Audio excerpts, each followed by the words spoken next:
Notre tour du monde continue et pour finir en beauté la découverte de la péninsule indo-chinoise, le Cambodge nous réservait ses merveilles multiples et variées.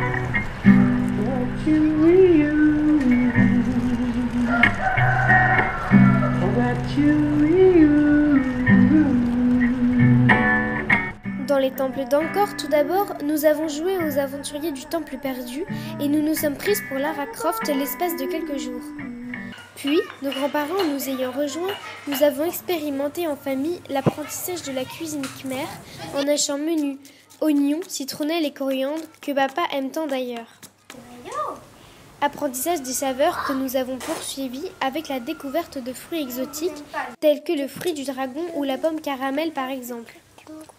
Mais pour nous, le clou du spectacle fut sûrement ce trek de 2 jours dans la région des Cardamones.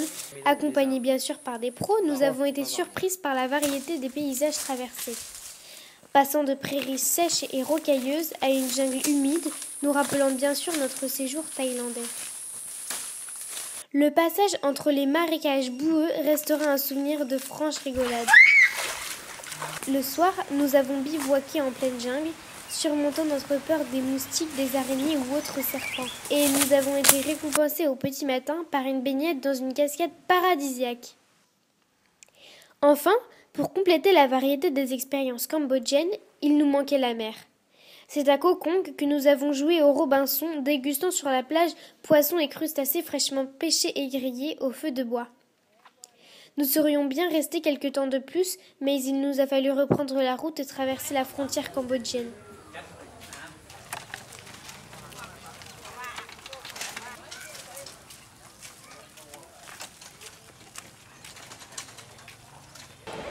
À Bangkok, l'avion nous attendait pour l'Indonésie. Malgré quelques petits souvenirs trouvés depuis le début du voyage, nous continuons à rester à moins de 20 kilos pour nos bagages en soute. 7 kilos 7 kilos 7. En Indonésie, nous avions du mal à y croire, mais c'était Noël. Papa s'est mis sur son 31 avec son nœud pape en carton Do It Yourself. Et notre amie Émilie nous a sorti de sa valise une bonne bouteille de rouge pour réjouir les parents et un camembert qui avait un peu souffert du voyage, mais qui fit parler de lui toute la soirée au moins. Puis, nous nous sommes assez vite replongés dans la réalité locale, puisqu'après tout, on ne part pas faire le tour du monde pour être comme à la maison. En nous promenant sur l'île de Java, nous avons découvert ces petites plantes de la famille des mimosas qui se recroquevillent à notre contact. Mais le plus impressionnant de tout fut bien sûr les volcans, et notamment le Kawaï-Gen. L'odeur de soufre était assez forte et nous devions nous protéger le nez. Nous avons pu, en l'espace de quelques heures, comprendre ne serait-ce qu'en partie la dure réalité des mineurs de soufre. Ce souvenir restera sûrement longtemps dans notre mémoire et marquera la fin de notre voyage en Asie.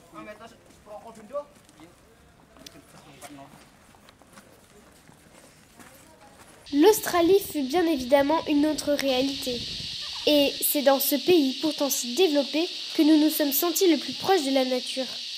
Nous avons aimé la simplicité de ce quotidien entre camping et pique-nique. Les kangourous venaient danser dans notre campement.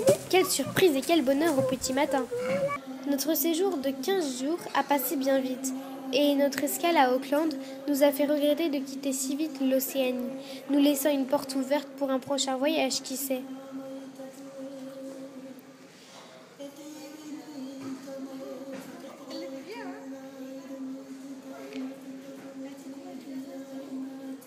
Nous avons fait nos premiers pas en Amérique du Sud à Valparaiso, ou Valparaíso. Retour au monde urbain et découverte de l'esprit latin dans cette ville bohème si particulière. Nous avons apprécié flâner de peinture en peinture et aimons penser que nos prochains 6 mois seront riches de découvertes de ces cultures latines si chaudes et colorées.